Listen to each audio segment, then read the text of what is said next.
고맙습니다. 저희들 하나님 말씀 없이 어떻게 신앙생활을 할 수 있으며 하나님 말씀 없이 어떻게 믿음으로 살 수 있겠습니까? 주께서 은혜를 베풀어 주셔서 진리의 성령님, 진리의 말씀을 가르쳐 주시고 우리 삶의 자리에서 늘 생각나게 하셔서 말씀 의존 생각으로 살게 하시고 말씀에 순종하는 아름다운 삶의 열매를 맺는 신앙생활들 되게 하여 주옵소서.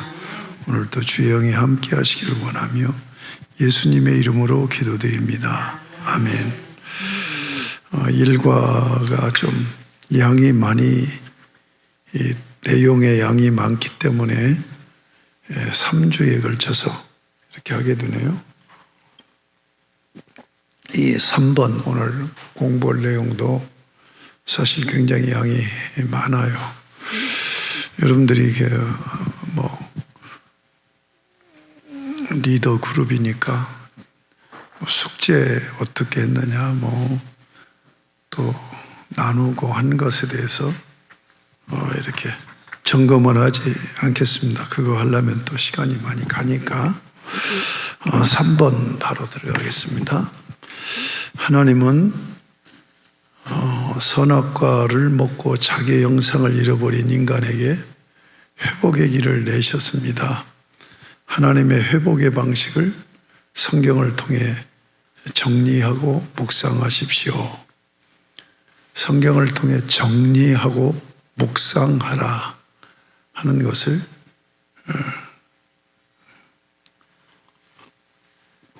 주의하시기 바랍니다. 자, 1번 아담의 계보에 나타난 하나님의 형상 회복을 위한 준비를 살펴보십시오. 이 계보에서 3명의 모델이 등장하고 있습니다. 이들은 어떤 자들입니까? 창세기 5장을 성경을 펴놓고 함께 살펴보도록 하겠습니다.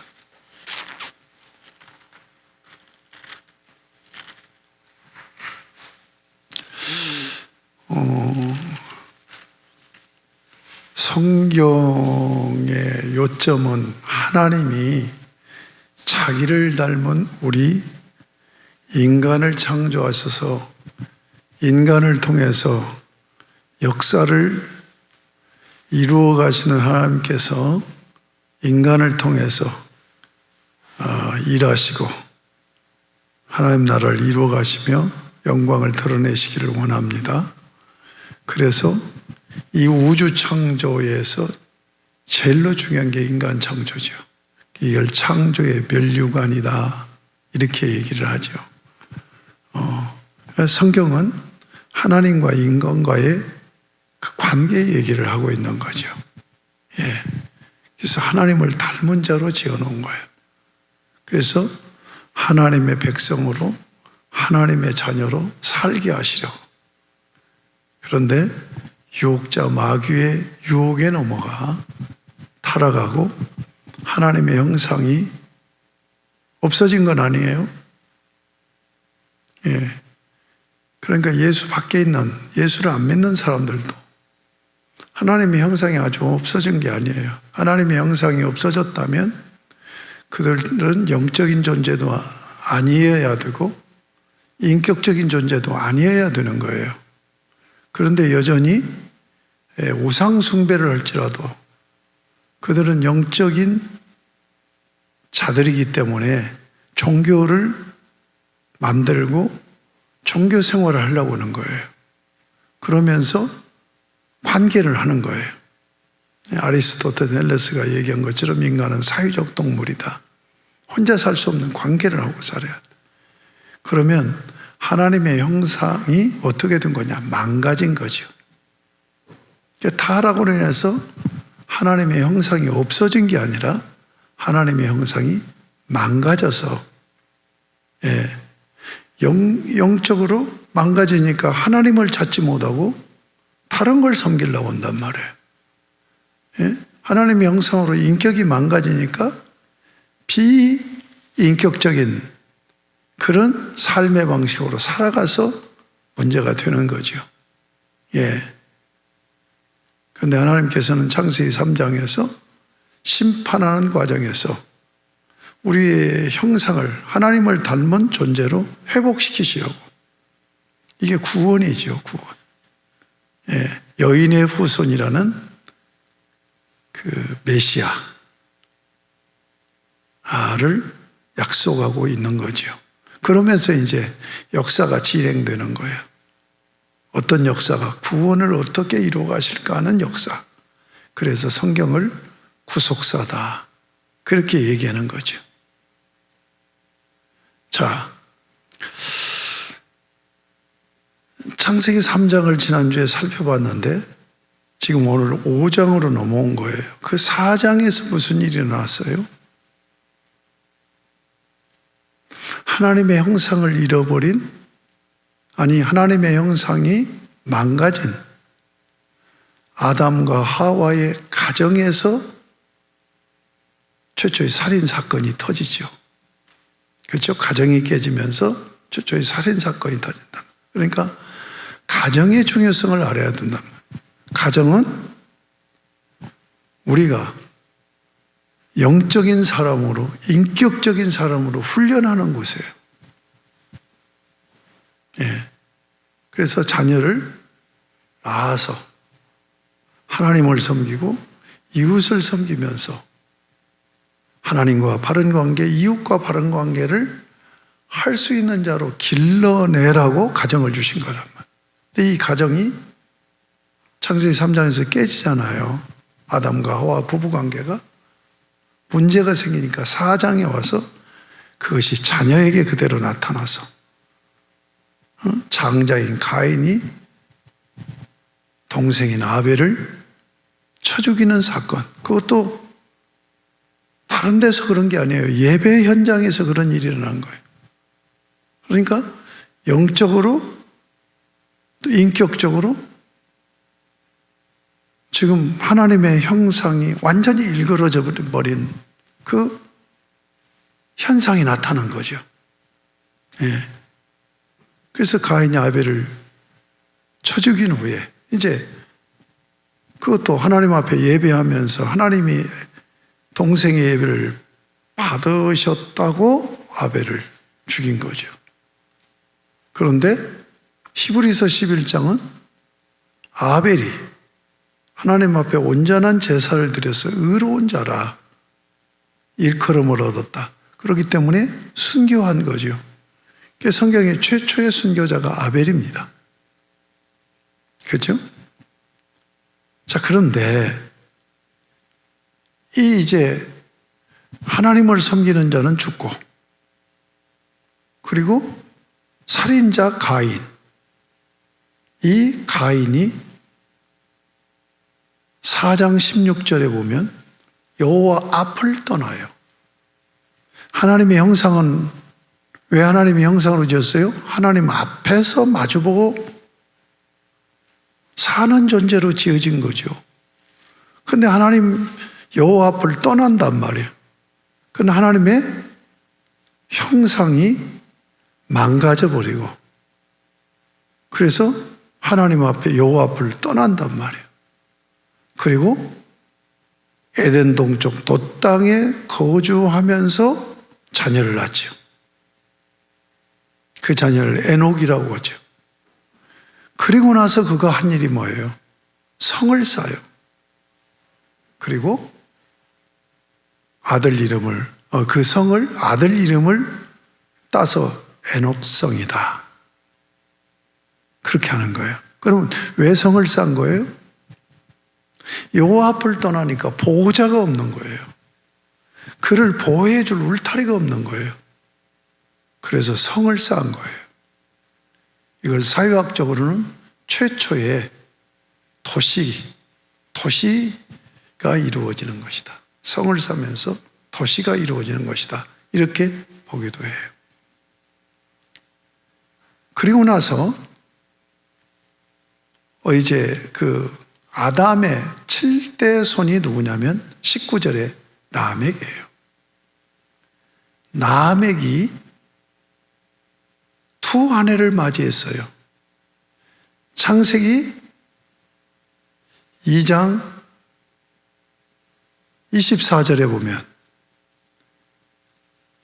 남자가 그 부모를 떠나 그 아내와 연합하여 둘이 한 몸을 이룰지로다. 일부 일처제를 가정제도로 주셨어요. 근데 그 가정 깨짐이 뭘로 나타나요? 일부 다처제로 나타나죠.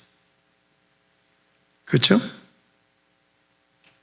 자, 거기서 20절에 보면 바로 람에게 아내 아달이 라멕을 통해서 야발을 낳죠. 그가 가축 치는 자의 조상이 되었고, 이게 이제 문명학이나 사회학적으로 보면 인류의 발전, 문명의 발전을 얘기하는 거죠. 그게 지금 가축을 쳤다는 얘기는 수렵 생활을 하는데 너무너무 고달픈 거예요. 위험한 거예요. 그래서 순한 동물들을 잡아다가 집에서 기른 거예요.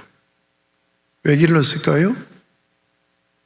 노동 문제를 해결하고 식용 문제를 해결하고. 네. 그렇죠? 그 다음에 거기 21절에 그 아우의 이름은 유발이라고 그랬어요. 그러니까 라멕을 통하여서 아다가 야발과 유발을 낳았는데, 유발은 수군과 퉁수를 잡는 모든 자의 조상이 되었다. 예술 발달이 이루어지는 거죠. 그러니까 벌써 여기서부터 음악이 나온 거예요. 음악이 등장하는. 그럼 왜 이 음악이 나와요? 여호와 앞을 떠나서 저주 가운데 있는 거예요. 너무너무 고달픈 인생이야. 그러니까 자기들 스스로들이 이런 음악을 통하여서 위로를 받으려고. 그래서 문명이 이 하나님을 떠나서 여호와 앞을 떠난 자에게서 발전이 되는 거죠. 그럼 그 다음에 보면 실라는 두발가인을, 라멕에게서 둘째 부인인 실라는 두발가인을 낳았어요. 그 두발가인이 뭘 했어요? 구리와 쇠로 여러 가지 기구를 만드는 자였다. 이건 기술 문명이 발전하는 거죠. 그렇죠? 예. 지금 우리 사유학에서는 뭐예요? 석기 시대. 석기 시대는 도구로 사용하는, 우리 인간만이 도구를 사용하잖아요. 그렇죠? 도구를 사용하는데 두 가지 도구죠. 하나는 손으로 만든 도구와 입으로 하는 도구. 그래서 언어가 나오고 여러 가지 연장들이 나오는 거죠. 근데 지금 석기 시대가 아니라 지금 청동기로 들어가는 거죠. 구리와 쇠로 기구를 만드는 거야.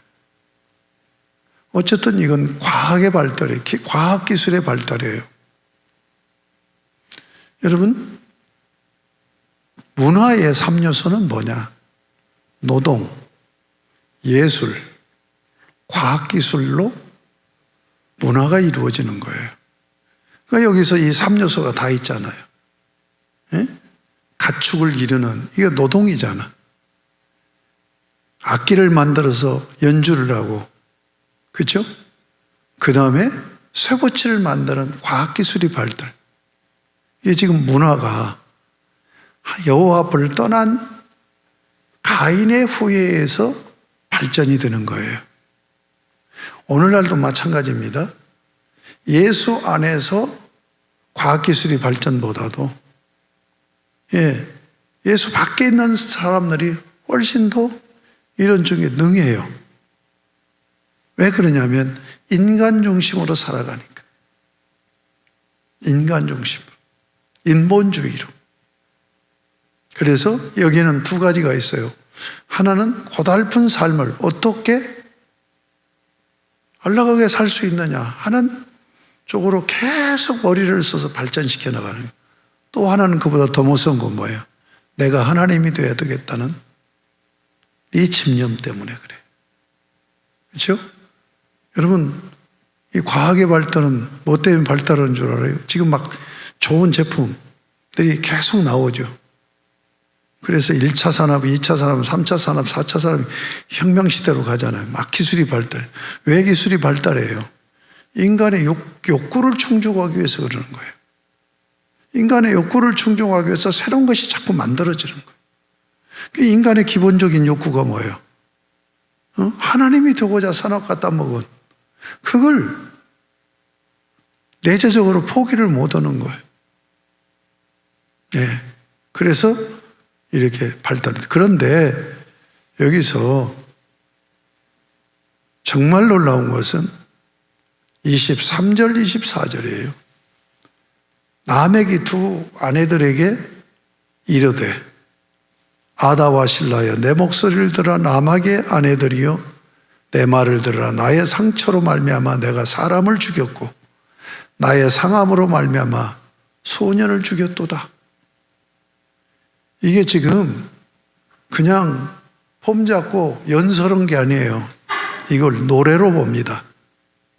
그래서 라멕의 칼의 노래라고 Song of Sword, 라멕의 칼의 노래.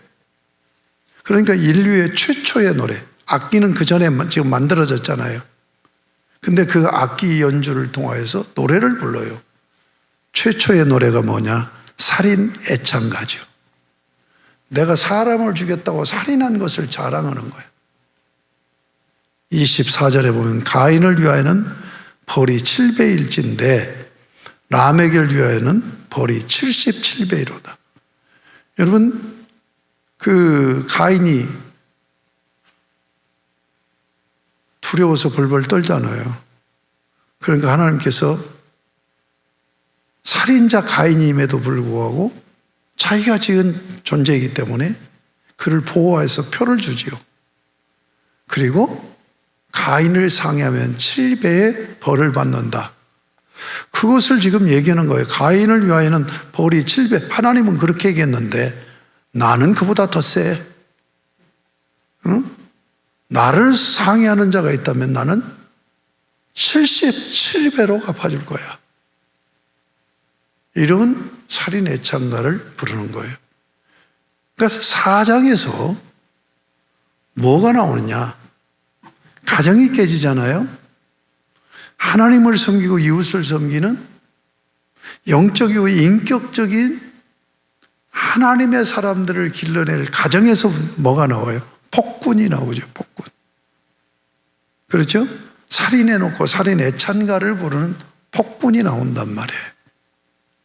자, 여기를 이해해야 5장을 이해할 수 있는 거예요.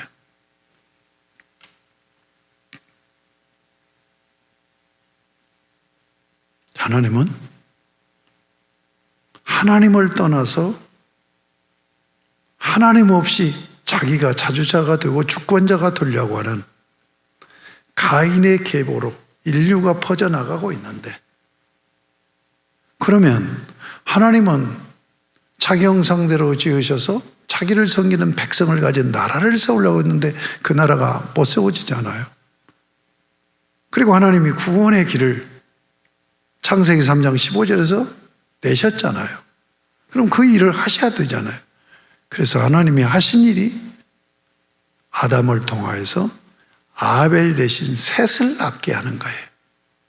그래서 이 셋의 계보를 통하여서 하나님을 섬기는 백성을 가진 나라를 세워가는 거예요. 이 얘기가 5장 얘기예요. 그러니까 지금 에덴 동산에서 타락한 이후로 인류는 지금 두 줄기로 나가는 거죠. 하나님을 떠난 자들의 계보와 하나님을 섬기는 자들의 계보로 나누어지고 있다. 그 셋의 이야기가 5장으로 바로 넘어가지 않고 4장에서 언급이 돼요. 절망이잖아요. 이 라멕 폭군이 나와서 살인을 하면서 그걸 노래로 부르는 정도로가 되지니까 이 세상에 소망이 없는 거예요. 그래서 거기서 끝나지 않고 소망을 주는 말씀이 이제 25절, 26절이죠. 25절, 26절을 보세요. 아담이 다시 자기 아내와 동침하며 그가 아들을 낳아 그의 이름을 셋이라 하였으니 이는 하나님이 내게 가인이 죽인 아벨 대신에 다른 씨를 주셨다 함이며. 예. 자, 아담이 다시 자기 아내와 동침하여 그가 아들을 낳아 그의 이름을 셋이라 이름을 지어요. 셋이라는 말은 대리자라는 얘기예요. 대리인이라는 얘기예요. 그 아벨 대신에 하나님을 섬길 다른 씨를 주셨다. 지금 이름 짓는 게 뭐라고 그랬어요?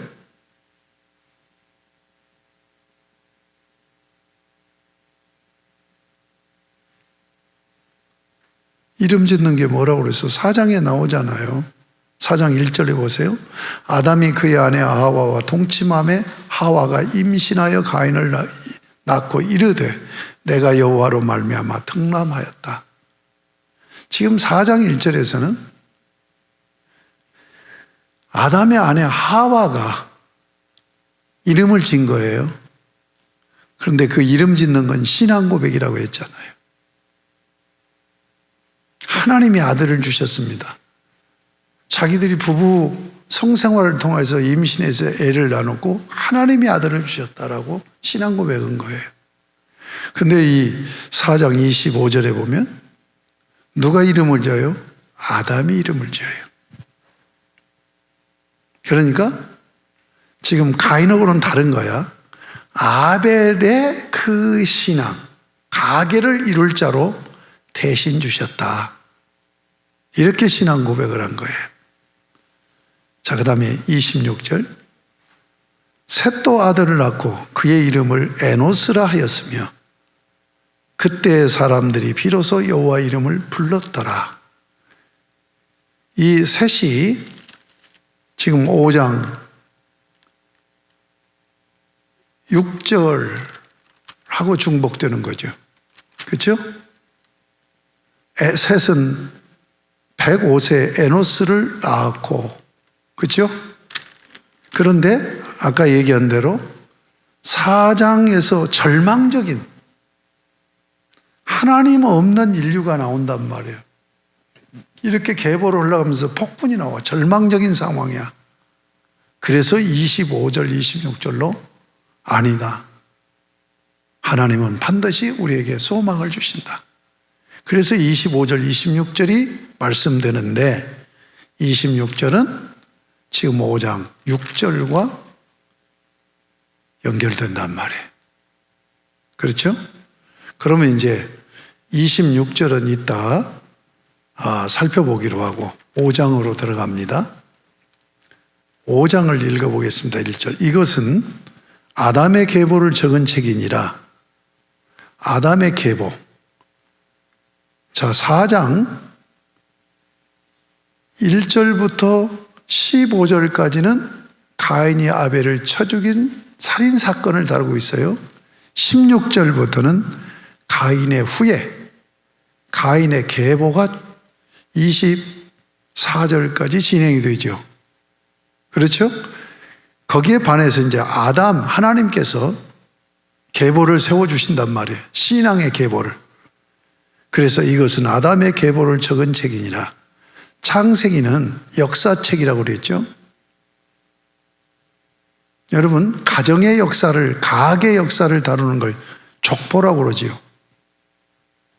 그러니까 창세기는 이 가정 족보 개념으로 족보체로 기록되어 있어요. 창세기는 족보체예요. 족보가 몇 개 나오느냐? 10개 나와요. 10번의 족보가 나오는데 여기 이것은 아담의 족보를 적은 책이니라. 그래 놓고 하나님이 이 사람을 창조하실 때 하나님의 모양대로 지으시되 남자와 여자를 창조하셨고 그들이 창조되던 날에 하나님이 그들에게 복을 주시고 그들의 이름을 사람이라 일컬으셨더라. 1절, 2절. 이것은 창세기 2절을 지금 다시 확인하는 말씀이죠. 그렇죠? 자, 다시 봅니다. 이것은 아담의 계보를 적은 책이니라 그래 놓고 가로를 해야 되죠. 그래서 일컬으셨더라 가로 닫고, 그 다음에 아담은 130세에 이렇게 나가야 되죠. 지금 따라옵니까? 예. 그러면 왜 가로쳐지는 이 부분이 들어갔느냐 하는 것이 굉장히 중요해요. 자, 그러면 그것은 조금 후에 설명하기로 하고, 아담은 130세에 자기 모양 곧 자기 형상과 같은 아들을 낳아 이름을 셋이라 하였고, 지금 자녀를 낳을 때 자기를 닮은 자로 낳았다는 거예요. 아담을 닮은 자로 셋이 출생한 거예요. 그래서 계보가 이루어져 나가는 거야. 자, 그러면 아담은 어떻게 지어졌어요? 하나님을 닮은 자로 지어졌죠. 그렇죠? 하나님을 닮은 자로 지어진 아담의 자식은 또 아담을 닮은 자로 지어진 거란 말이에요. 그래서 계보가 이어져 가는데 32절까지 이어지는 이 계보는 10대 계보입니다. 이게 10대예요. 아담에서부터 노아까지가 10대야. 아시겠어요?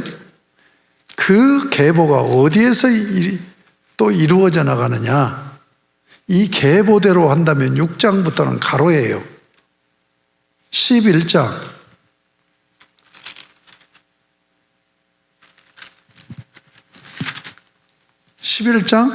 10절에 이어져요. 그러니까 이 계보 족보로 연결을 시킨다면 5장 1절에서 32절까지가 10대 계보고 6장에서부터 11장 9절까지는 삽입이 되어 있는 거죠. 그 안에 가로로. 자, 5장 32절이면 노아는 500세 된 후에 셈, 함, 야벳을 낳았다라고 되어 있죠. 그런데 11장 10절에 가면 노아의 큰아들 셈의 족보가 이어져 가죠. 그렇죠? 그러니까 5장 32절과 11장 10절은 연결이 된다는 얘기예요. 그래서 계보가 쭉 나가서 26절 데라까지 가죠. 데라에게서 아브라함이 나오죠. 그리고 27절에 바로 데라의 족보가 나오면서 아브라함에서부터 시작돼서 요셉까지 흘러가죠.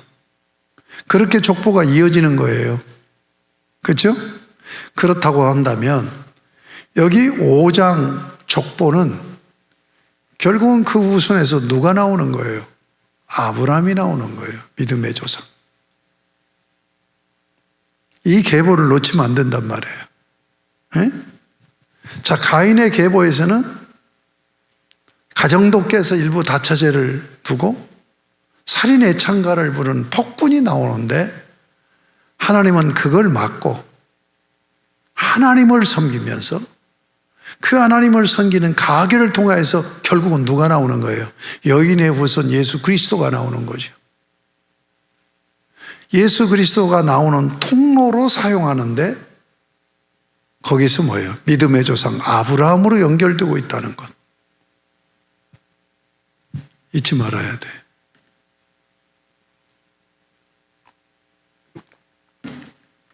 중요해요, 안 중요해요? 중요하죠? 하나님은 가정 계보를 통해서 나라를 세우고 메시아까지 약속하셔서 구속하신다는 것. 이게 이제 5장의 중요성이에요. 그러면 이 5장에서는 무엇을 하시는 거냐? 뭘 하는 걸까요? 믿음의 가계를 세우는 거죠. 그렇죠? 믿음의 가문을 세워가는 거예요. 그래서 하나님을 섬기는 백성을 가진 나라를 세우기 위해서 그 백성들을 내시려고 역사하시는 거죠.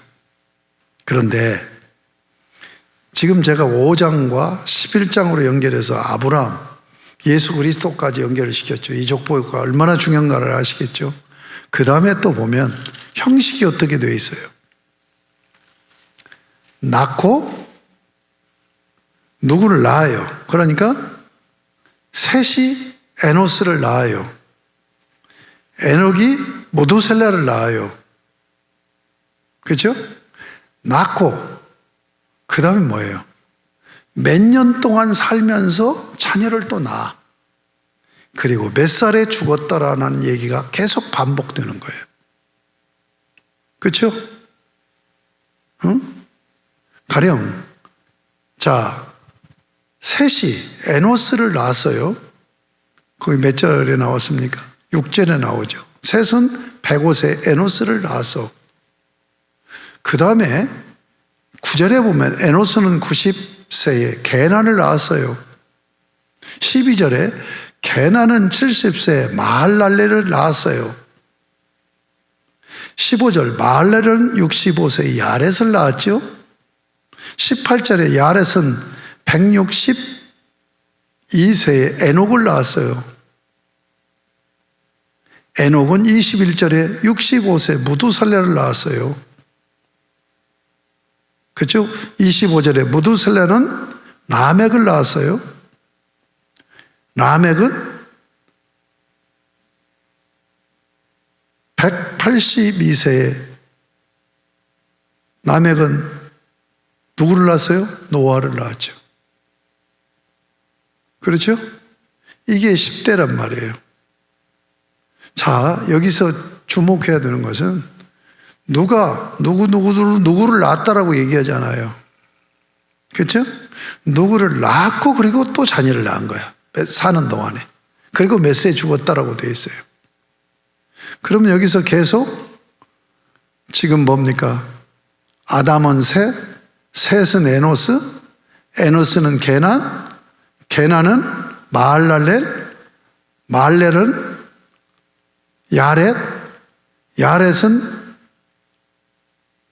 누구를 낳았어요? 에녹, 에녹은 무두셀라, 무두셀라는 라멕, 라멕은 노아. 이들이 누구냐는 얘기예요. 장자를 얘기하는 거예요. 지금 신앙의 계보가 여러분 야곱과에서 이야기 나오잖아요. 장자권. 이게 지금 장자권 얘기하는 거야. 그러니까 5장 계보는 아브라함으로 인해서 메시아를 준비하는 통로가 됐다. 신앙의 계보를 세워서.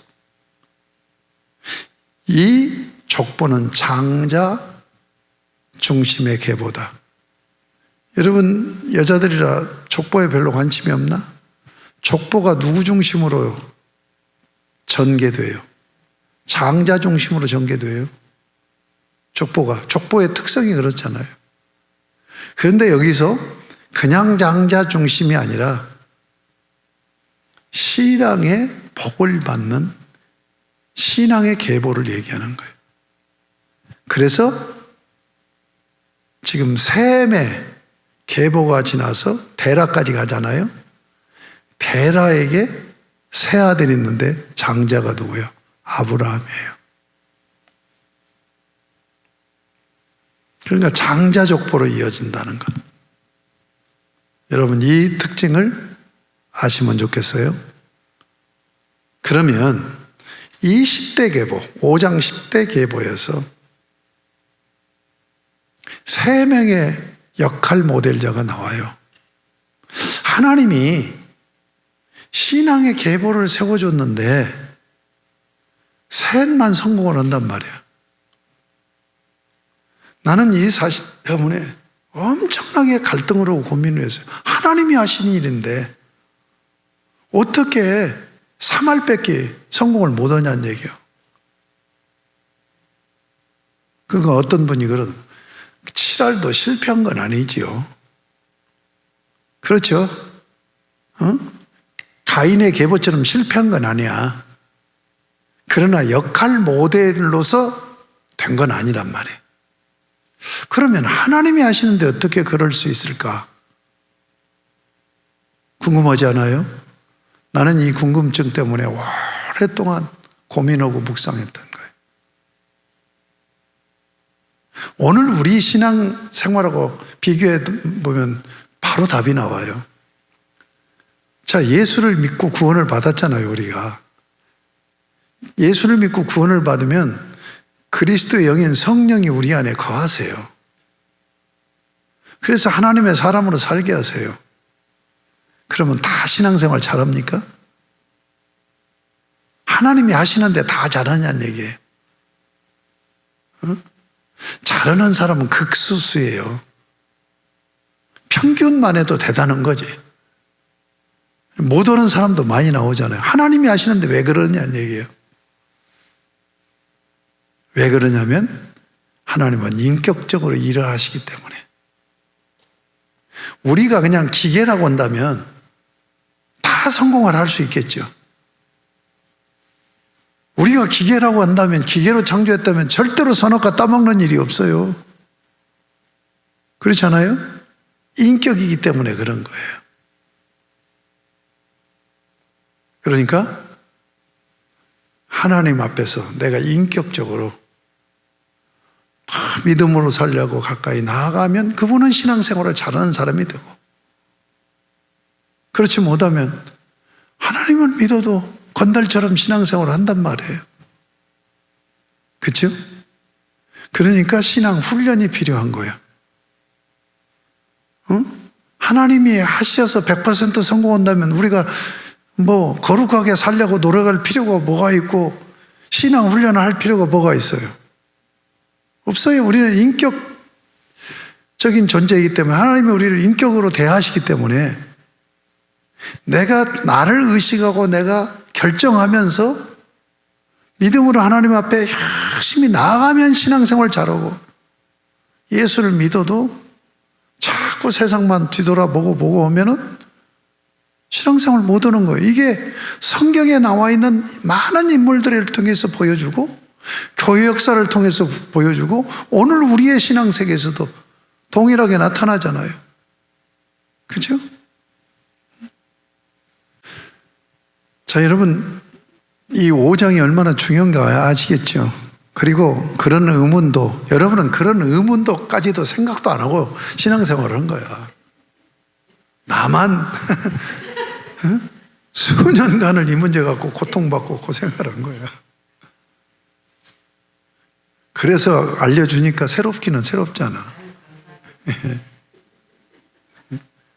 3명이 성공을 한 거예요. 역할 모델이나 봐. 하나님은 왜 자기를 닮은 자로 지으셨을까 하는 얘기예요. 자, 여기서 이 3사람을 살펴보기 전에 아까 내가 얘기한다고 했던 1절로 다시 돌아갑니다. 이것은 아담의 계보를 적은 책이니라 해놓고 가로쳐야 된다고 그랬죠. 하나님이 이 사람을 창조하실 때 하나님의 모양대로 지으시되 남자와 여자를 창조하셨고, 그들이 창조되던 날에 하나님이 그들에게 복을 주시고 그들의 이름을 사람이라 일컬으셨더라. 이건 지금 창세기 2장에 나와 있는 것을 지금 언급한 거예요. 1절에 아담의 계보를 적은 책이나 하고 바로 3절로 들어가야 된단 말이에요. 근데 왜 여기에 이게 들어가냔 말이에요. 그뿐만이 아니에요. 3절은 하나님이 아담을 자기 형상대로 지은 것처럼 아담도 셋을 낳을 때 자기 형상대로 지었다 하는 얘기를 하고 있는 거예요. 이건 뭘 얘기하는 거예요? 주시는 메시지가 뭐예요? 애비 닮으라는 얘기예요. 애비 닮으라는 얘기예요. 여기서 이미 하나님의 형상이 뭐냐? 아들이란 개념으로 발전되기 시작하는 거예요. 지금 내가 강의하면서 최초로 하는 얘기예요. 어느 학자도 이 얘기를 하지 않은 얘기예요. 나는 이 교재를 만들면서도 어떻게 이해하냐? 아브라함의 할례 제도에서 아브라함의 후손들이 하나님의 형상이 자녀라고 하는 걸로 시작된다라고 이 교재를 전개했어요. 근데 오늘 깨달은 거예요. 그렇잖아요. 내가 이 말씀을 잘 이해를 못했던 거예요. 왜 1절 2절이 아담의 계보를 적은 책이니라 해놓고 3절로 바로 연결하지 않고 가로쳐서 창세기 2장을 언급하고 있는가, 이 부분을 깊이 생각을 하는 거예요. 그리고 3절이 아담의 형상으로 셋을 지었다라는 것과 연관성을 깊이 깨달지를 못했던 거예요. 지금 하나님이 자기 형상대로 아담을 지었듯이 아담도 자기 형상대로 셋을 짓고 셋도 자기 형상대로 에노스를 낳고, 이건 무슨 얘기예요? 자, 아담이 자기 형상대로 셋을 낳았어요. 그러면 그 형상이 뭐예요? 닮은 걸 얘기하는 거잖아요. 아들로서 아버지를 닮은 걸 얘기하잖아요. 그러니까 이 하나님의 형상으로 지었다는 개념은 여기 5장에서부터 벌써 뭐예요? 아들 개념으로 연결된다는 얘기예요. 응? 그러니까 하나님은 자기 형상대로 왜 지었느냐? 궁극적으로는 예수 그리스도 안에서 우리를 구원해서 하나님의 아들 되게 하시려는 것인데, 이미 창세기 5장에서 하나님의 형상은 아들 개념으로 발전되고 있다라고 하는 것을 얘기하는 거예요. 그렇다고 한다면 지금 가정제도가 얼마나 중요한가를 말씀하고 있잖아요. 그러면 가정에서 우리의 자녀를 낳아서 기를 때 목표가 뭐예요? 하나님을 닮은 자로 길러야 되잖아요. 지금 그 얘기를 하고 있는 거잖아요, 이 말씀이. 그러니까 여러분이 여러분의 자녀를 낳아서 길러서 하나님을 닮은 자로 키웠으면 성공한 거예요. 하버드대를 나오고 뭐 대단한 사회에서 인물하고 대통령을 해도 하나님을 닮지 않으면 실패한 거라는 얘기예요. 이거 분명히 하자고요. 그렇지 않나요? 맞죠? 우리는 성경이 기준이잖아요. 표준이잖아요. 그러니까 성경 말씀에 비춰서 옳고 그름, 선, 악을 판단해야 되겠죠. 자, 지금 여기서 하나님의 형상으로 우리를 지어서 하나님을 닮은 자로 지었다는 얘기는 뭐예요? 가정을 통해서 네가 자녀를 낳아서 기를 때 하나님을 닮은 자로 기르라는 거죠.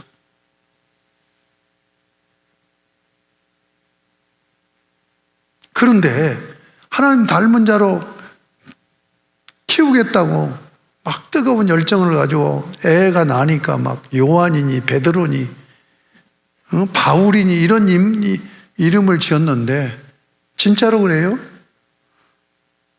어느 장로님의 아들은 정치깡패. 옛날에 회칼로 그 일식집에서 난도질한 사건 터졌어요. 정치 문제로 인해서. 아직도 그분이 형기를 다 마쳤는지 거의 다 마쳤을 것 같은데 무기징역에다가 이제 이렇게 내려왔는데 성경 이름이에요. 장로 아들이에요. 난 성경님으로 함부로 이름 짓지 말아라. 자기 교만이다. 그렇게 못 길러놓으면 얼마나 그 이름 때문에 하나님 영광 더럽혀. 그죠? 어찌됐든 지금 여기서 주시는 메시지는 뭐냐면 지금 4장 5장을 통해서 주시는 메시지는 너 가정 허락해서 자녀 낳아서 길러내라고 했는데 목표가 뭐냐? 하나님 닮은 자로 길러내야 된다는 얘기예요. 아시겠습니까? 그러면 하나님 닮은 자가 누구냐? 역할 모델로 3명이 나온단 말이에요. 그게 셋이고 에녹이고 노아란 말이에요. 자, 이제 셋이 아까 6절을 봤죠? 근데 6절 볼 게 없어요. 4장 26절을 보면 거기에 나와요. 자, 셋도 아들을 낳고 그 이름을 에노스라 하였으며 히브리어 발음은 에노스가 아니에요. 에노시 발음 나요. 에노시. 그때 사람들이 비로소 여호와 이름을 불렀더라. 셋이 아들을 낳고 이름을 지었어요. 근데 뭐라고 지었어요? 에노시. 에노시라는 뜻은 어떤 의미인 줄 아세요? 죽을 수밖에 없는 존재라는 얘기예요. 여러분, 엄청난 염세적인 이름이죠. 그렇죠? 여러분, 자녀 이름을 지을 때 어떻게 지어요? 이런 염세적인 이름, 저는 그냥 우리식으로 세속어로 표현한다면, 토속어로 표현한다면 저 돼질놈, 이런 뜻을 가진 이름이란 말이에요. 옛날에는 하도 많이 죽으니까, 애가 낳으면 그냥 죽으니까는 거꾸로 이름을 짓는다고 해가지고 아주 그냥 못된 이름을 짓기도 했다고 그러지만, 우리는 자식 이름을 지을 때 내 소망을 담잖아요. 이 아이가 이런 이름대로 이렇게 자라줬으면 좋겠다 하는 생각으로 이름을 짓잖아요. 근데 셋은 어떻게, 이게 하나님의 사람이에요. 근데 죽을 수밖에 없는 연약한 존재라고 하는 뜻을 가진 이름. 굉장히 염세적이죠. 자, 26절을 잘 봐봐요. 이건 한 문장이 아니에요. 두 문장으로 되어 있죠. 에노스라고 이름을 지었다는 게 한 문장이죠. 그 다음에 두 번째 문장은 그때 사람들이 비로소 여호와 이름을 불렀다. 두 문장이 결합된 거예요. 그렇죠? 그러면은 이 두 문장이 결합이 이룰 때는 서로 뜻이 이어져 가야 두 문장이 결합이 되는 거 아닙니까? 그러면 자식을 낳고 염세적으로 죽을 수밖에 없는 놈, 에노시라고 이름 진 것과 그때 사람들이 비로소 여호와 이름을 불렀더라, 이 문장하고 어떻게 상관관계가 있느냐는 얘기예요. 그렇죠? 자, 여기서 이렇게 해석이 가능해요. 왜 죽을 수밖에 없는 자라고 하는 염세적인 이름을 지었을까? 이건 셋이 우리식으로, 지금 오늘 우리식으로 얘기하면 전도하는 거예요. 전도하는 것. 자, 봐라. 하나님 떠나니까 죽지 않느냐? 하나님 따라서 살 수 있는 자가 있느냐? 하나님 떠나서는 살 수 없다. 하나님께로 나와야 생명을 얻는 거다. 이 얘기를 강력하게 하기 위해서 표징으로 자기 아들 이름을 에노시라고 진 거예요. 이름만 진 게 아니에요. 옛날에 우리 막 어렸을 때도 애 낳고, 우리 지금도 그러잖아요. 돌잔치하고 막 그러잖아요. 애 낳으면 경사난 거잖아요. 그런데 고대 시대에, 사람 없는 시대에 애를 낳았어요. 그러면 얼마나 잔치가 벌어지겠죠, 잔치가. 여기서 먼저 여러분이 이것도 이해 못하는 분이 있을까 봐 얘기하는 거예요. 그러면 여기서 가인과 아벨 셋밖에 없는데, 아담과 하와밖에 없는데 무슨 사람들이 있습니까? 그 사람들은 어디서 온 겁니까? 이건 촌스러운 질문이에요. 성경은 일상이 일어난 모든 것을 다 기록한 게 아니죠. 성경은 역사입니다. 역사를 기록할 때 여러분이 밥 먹고 화장실 가고 칫솔질하고 몇 시에 자고 그런 것까지 역사책에 다 기록되어 있나요? 유명한 역사적인 인물도 그런 게, 그 사람의 사적인 생활은 안 기록이 되어 있어요.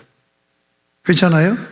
그러니까 아담이 가인과 아벨 셋을 낳은 후에 많은 자녀를 낳았다고 하는 것은, 이건 역사적인 사건이 아니니까 이것이 기술이 안 된 거야. 무슨 말인지 아시겠죠? 잔치를 벌였어요. 사람들이 막 모여들지 않겠습니까? 지금 이렇게 이름을 짓고 의도적으로 지금 셋은 잔치를 벌였을 거예요. 이것이 행간의 의미라는 거예요. 그래서 사람들이 막 축하해 주러 모였을 거 아니에요. 애 이름 뭐로 지었어요? 에노시요. 다 알아듣잖아. 응? 왜 애 이름을 이름을 그렇게 지었어요. 아니, 애 이름을 이렇게, 이 양반 다르게 사는 줄 알았는데 진짜 엉뚱하네. 그때 에녹이 일어서서 여러분 내 말을 들으시오. 왜 내가 내 아들을 정말로 소망을 담은 좋은 이름 짓고 싶은 마음이 에베에게 없겠소. 그런데 여러분들이 하나님 떠나서도 죽지 않고 살 것처럼 착각하고 살으니까 여러분들에게 경각심을 주기 위해서 내가 이렇게 한 거예요. 그 설교를 듣고 이제 그 다음 두 문장이, 그 문장이 그거예요. 그때에 그 전도를 받고 그때의 사람들이 비로소 여호와 이름을 불렀다는 얘기는 하나님께 나와 하나님을 예배하는 백성으로 회개 역사가 일어났다는 얘기죠. 그렇죠? 자, 이 셋이 역할 모델이라고 했죠. 셋이 누구를 닮았어요? 하나님 닮은 자란 말이에요. 하나님 닮은 자의 모습을 보여주는 거예요. 그렇죠? 그 다음에 에녹 보십시다.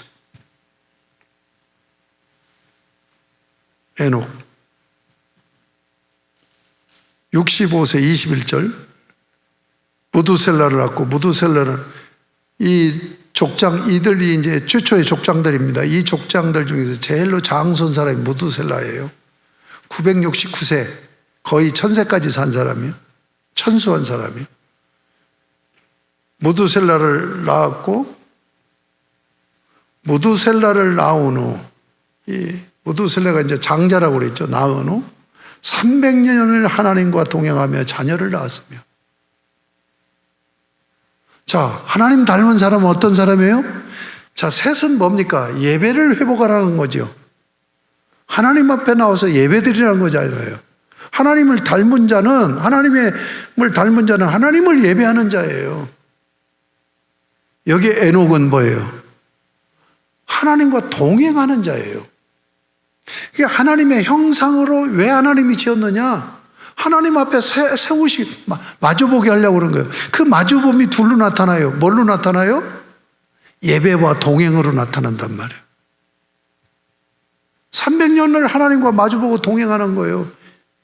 이게 하나님을 닮은 자로 사는 거예요. 그러면서 자녀를 낳아서 하나님을 닮은 자로 길러낸 거예요. 이게 에녹이에요. 조금 더 얘기해야 되는데, 여기 이제 교재 보세요, 교재. 에녹, 유다서 1장 14절, 15절. 자, 성경 구절 같이 읽어요. 시작.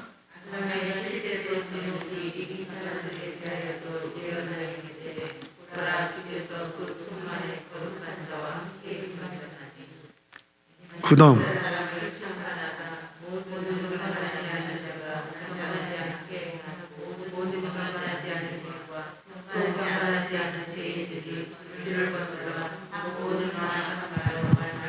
자, 이 말씀을 잘 봐요.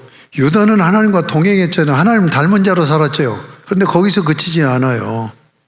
셋도 동네 사람들 불러가지고 에녹이라고 지어놓고는 그들을 전도해가지고 하나님을 섬기는 예배자로 전도하잖아요. 유다도 하나님과 동행하는 것으로 살지 않고 동행하지 않는 세상 사람들의 삶을 지금 책망하고 있는 거잖아요.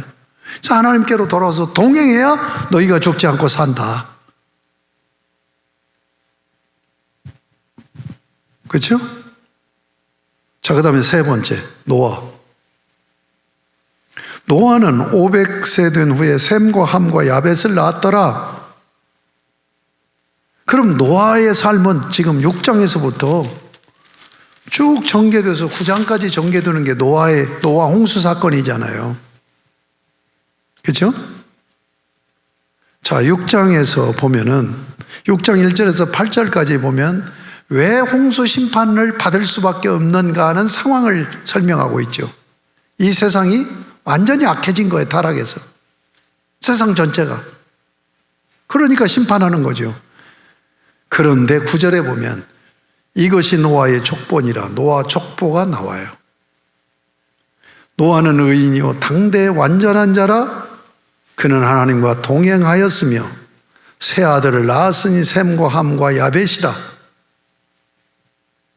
노아는 의인이요 당대의 완전한 자라. 그는 하나님과 동행하였어요. 여기서 지금 동행하는 자로 나와요.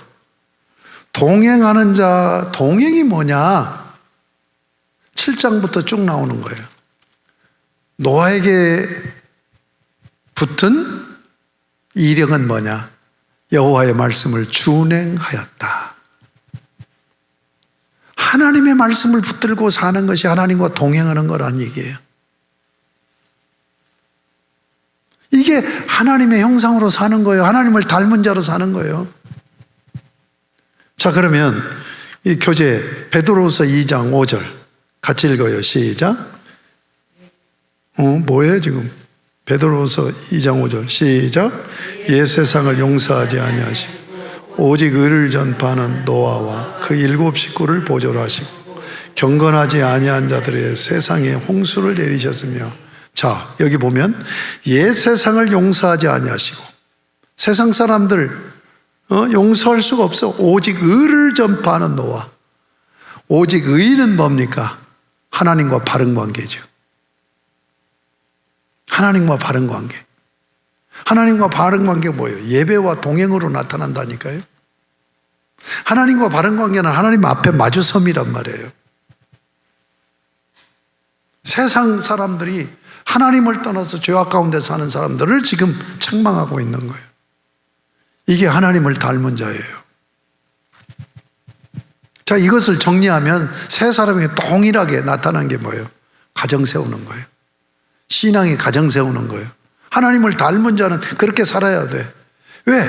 그래서 계속해서 후손들이 하나님을 닮은 자로 살아가는 신앙의 명문 가문을 세워야 되니까. 그러면서 또 뭐 했어요?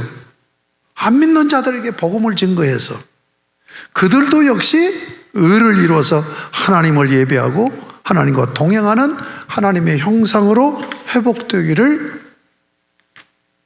지금 요구하는 거죠. 그렇죠?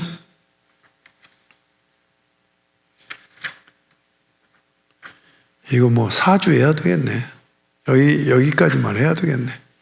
그 다음 이거 하려면 또 이거 1시간 걸리는 거예요. 지금 오늘 이 말씀이 얼마나 중요한지 아시겠죠? 일과가 뭐예요? 하나님을 닮았다고요? 그러면 하나님 닮은 자로 살아가고 있느냐는 얘기예요. 이 부분을 심도 있게 고민하면서 이제 다음 주에 그 다음을 함께 나누겠습니다마는 여러분이 해야 될 것은 더 깊은 생각 나누기. 지금 3주째 했는데 이 부분 암송하기까지를 하세요. 해 오셔서 다음 주에 여러분들이 나눔을 갖고 또 그리고 나머지를 공부한 다음에 다시 한번 또 더 깊은 생각 나누기로 해서 적용해 가는 방식으로 가도록 그렇게 하겠습니다. 됐죠? 예. 숙제들 잘 하셨나요? 응? 다 나누셨어요? 다음 주 숙제입니다. 기도 숙제. 기도 숙제는 우리가 이제 교회가 임직을 앞두고 있잖아요. 임직 선거를. 이 일을 위해서 여러분들이 집중 기도하시기 바랍니다. 이게 중복 기도. 그래서 정말 교회를 세우는 소중한 일꾼들이 설 수 있도록.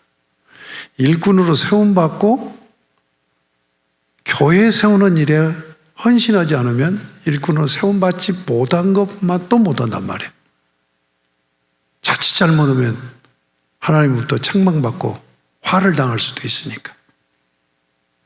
신실한 일꾼으로 세워달라고 이 중복 기도가 그러면서 다음 주부터 이제 특세를 하잖아요.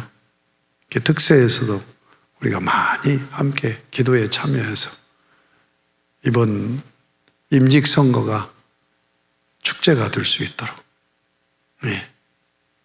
그래서 하나님께서 세우셔서 이렇게 투표를 해서 당선되는 분은 정말 겸손하게 준비를 해야 될 것이고, 혹시라도 세움받지 못하는 분은 겸손하게 자기를 돌아보고 준비를 하면 반드시 하나님께서 더 좋은 일꾼으로 세울 기회가 있게 될 것인데, 이런 것이 잘 이루어질 수 있게 해달라고 준비 기도하는 겁니다. 그 설교 들으셨습니까? 지난주 설교도 굉장히 중요한 설교니까 이번 주 설교도 꼭 그렇게 듣고 나눔이 있었으면 좋겠다는 생각이 되죠. 그리고 독서 숙제를 좀 내주고 싶어. 독서 숙제를 내주고 싶은데, 독서 숙제에 그 홍지인 원사님이 주문받아서 책을 좀 구입해다 팔아요. 철로역정. 존 버년의 철로역정. 이 책이 성경 다음으로 우리 신앙 고전으로 1등하는 책입니다. 철로역정. 이 철로역정은 존 버년. 철로역정은 유명한 책이잖아요. 어렵지 않으면서 많은 생각을 하게 하는 책이죠. 그래서 이것은 2주간으로 숙제를 내줄 거예요. 2주간 읽도록. 철로역정을 꼭 우리 성도들이 다 읽었으면 좋겠어요. 그래서 주문을 받고 가서 구입하면서 조금 저렴하게 살 수 있는가 해보시오. 그 다음에